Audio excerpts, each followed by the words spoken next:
ನಾನು ಹೃತಿಕಾ. ನಾವು ಕಾರ್ಮೆಲ್ ಪ್ರೌಢಶಾಲೆ ಮೊಡಂಕಾಪು ಇಲ್ಲಿನ ವಿದ್ಯಾರ್ಥಿಗಳು. ಇದು ನಾವು ಸ್ವತಃ ಮಾಡಿದ ಪೇಪರ್ ಬ್ಯಾಗ್ಗಳಾಗಿವೆ. ನಾವು ಪ್ಲಾಸ್ಟಿಕ್ ವಿರುದ್ಧ ಜಾಗೃತಿ ಮೂಡಿಸಲು ಪೇಪರ್ ಬ್ಯಾಗ್ಗಳನ್ನು ತಯಾರಿಸಿದ್ದೇವೆ. ಸಾಮಾನ್ಯವಾಗಿ ಇದರ ಉಪಯೋಗಗಳೇನೆಂದರೆ, ಈ ಪ್ಲಾಸ್ಟಿಕ್ಗಳನ್ನು ಬಳಸುವುದರಿಂದ ಈ ರಸ್ತೆ ಬದಿಯಲ್ಲಿ ತುಂಬ ಪ್ಲಾಸ್ಟಿಕ್ಗಳು ನಾವು ಕಾಣುತ್ತೇವೆ. ಅದೇ ಆ ಪ್ಲಾಸ್ಟಿಕ್ಗಳನ್ನು ಈ ಪ್ರಾಣಿಗಳು ತಿಂದು ಅವುಗಳ ಆರೋಗ್ಯ ಕೂಡ ಹಾಳಾಗುತ್ತಿದೆ. ನಮ್ಮ ರೋಷನ್ ಸರ್ ನಮಗೆ ಈ ಪೇಪರ್ ಬ್ಯಾಗ್ಗಳನ್ನು ಹೇಗೆ ಮಾಡುವುದು ಅಂತ ಹೇಳಿಕೊಟ್ರು. ನಾವು ಕೂಡ ಅದನ್ನು ಕಲಿತು ನಮ್ಮ ಸುತ್ತಮುತ್ತಲಿನ ಅಂಗಡಿಗಳಿಗೆ ಕೊಟ್ಟೆವು.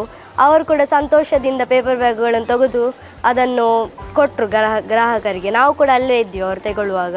ನಮಗೆ ಕೂಡ ತುಂಬ ಖುಷಿ ಆಯಿತು ಅವರು ತೆಗೊಳ್ಳುವಾಗ. ಕಾರ್ಮೆಲ್ ಪ್ರೌಢಶಾಲೆ ಮೊಡಂಕಾಪು ಬಂಟ್ವಾಳ ಇಲ್ಲಿನ ಹಸಿರು ಭವಿಷ್ಯ ಪರಿಸರ ಸಂಘ ಈ ವರ್ಷ ಒಂದು ವಿನೂತನವಾದ ಒಂದು ಕಾರ್ಯಕ್ರಮವನ್ನು ಹಮ್ಮಿಕೊಂಡಿದೆ. ಪ್ರಮುಖವಾಗಿ ಪೇಪರ್ ಬ್ಯಾಗ್ಗಳನ್ನು ತಯಾರಿಸುವಂಥ ಒಂದು ಕಾರ್ಯಾಗಾರ. ಮೊದಲಿಗೆ ನಾವು ಮಕ್ಕಳಿಗೆ ಆ ಪೇಪರ್ ಬ್ಯಾಗ್ಗಳನ್ನು ಹೇಗೆ ತಯಾರಿಸುವುದು ಎಂಬ ಒಂದು ಮಾಹಿತಿಯನ್ನು ನಾವು ನೀಡಿದೆವು. ಯಾವುದೇ ಅಂಟು ಸ್ಟೆಪ್ಲರನ್ನು ಉಪಯೋಗಿಸದೆ ಕೇವಲ ಪೇಪರ್ನಿಂದಲೇ, ಕತ್ತರಿಸ ನಾವು ಉಪಯೋಗಿಸಲಿಲ್ಲ, ಅಲ್ಲಿ ಪೇಪರ್ನಿಂದಲೇ ಆ ಬ್ಯಾಗ್ಗಳನ್ನು ನಾವು ಮಕ್ಕಳಿಗೆ ತಯಾರಿಸುವ ವಿಧಾನವನ್ನು ಹೇಳಿಕೊಟ್ಟೆವು. ತದನಂತರ ಆ ರಜೆಯಲ್ಲಿ ಮಕ್ಕಳು ಮನೆಯಲ್ಲಿ ಹೋಗಿ ಅವರ ಮನೆಯಲ್ಲಿ ಹೆಚ್ಚಿನ ಪೇಪರ್ಗಳು ಇರುವುದಿಲ್ಲ, ಮಕ್ಕಳ ಮನೆಯಲ್ಲಿ ಪೇಪರ್ ಬರುವುದಿಲ್ಲ. ಆದರೆ ನೆರೆಹೊರೆಯವರ ಮನೆಯಿಂದ ಪೇಪರ್ಗಳನ್ನು ಕಲೆಕ್ಟ್ ಮಾಡಿ ಅನೇಕ ಮಂದಿ ಮಕ್ಕಳು ಈ ಪೇಪರ್ ಬ್ಯಾಗ್ಗಳನ್ನು ಮಾಡಿದರು. ಸುಮಾರು 4900 ಪೇಪರ್ ಬ್ಯಾಗ್ಗಳನ್ನು ಮಕ್ಕಳು ಮಾಡಿ ನಮಗೆ ನೀಡಿದ್ದಾರೆ.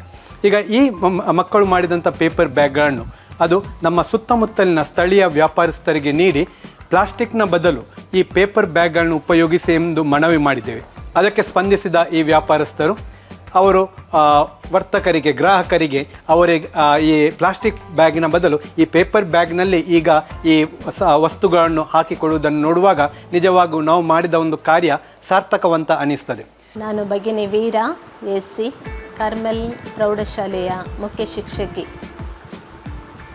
ಪ್ಲಾಸ್ಟಿಕ್ ಬಳಕೆ ಕಡಿಮೆ ಮಾಡುವ ನಿಟ್ಟಿನಲ್ಲಿ ನಮ್ಮ ಕಾರ್ಮೆಲ್ ಶಾಲೆಯ ವಿದ್ಯಾರ್ಥಿಗಳು ದಿನಪತ್ರಿಕೆಗಳನ್ನು ಬಳಸಿ ಪೇಪರ್ ಬ್ಯಾಗ್ಗಳನ್ನು ತಯಾರಿಸಿ ಸ್ಥಳೀಯ ಅಂಗಡಿಗಳಿಗೆ ಹಂಚುವ ಮೂಲಕ ಪರಿಸರ ಸಂರಕ್ಷಣೆ ಕುರಿತು ಉತ್ತಮ ಜಾಗೃತಿಯನ್ನು ಮೂಡಿಸಿದ್ದಾರೆ. ಅವರ ಈ ಪ್ರಯತ್ನ ಸಮಾಜಕ್ಕೆ ಮಾದರಿಯಾಗಿದ್ದು ಪ್ಲಾಸ್ಟಿಕ್ ಬಳಕೆಯನ್ನು ಕಡಿಮೆ ಮಾಡುವಲ್ಲಿ ಮಹತ್ವದ ಪಾತ್ರವನ್ನು ವಹಿಸಿದ್ದಾರೆ. ಈ ನಮ್ಮ ವಿದ್ಯಾರ್ಥಿಗಳಿಗೆ ಹಾಗೂ ಮಾರ್ಗದರ್ಶಕ ಶಿಕ್ಷಕರಾದ ಸರ್ ರೋಷನ್ ರವರಿಗೆ ನಾನು ಮೊದಲನೆಯದಾಗಿ ಅಭಿನಂದನೆಯನ್ನು ಸಲ್ಲಿಸುತ್ತೇನೆ. ಸಮಾಜದ ಎಲ್ಲ ಜನರು ಪ್ಲಾಸ್ಟಿಕ್ ಬಳಕೆಯನ್ನು ಕಡಿಮೆ ಮಾಡಿ ಆರೋಗ್ಯಕರ ಭವಿಷ್ಯ ನಿರ್ಮಿಸೋಣ.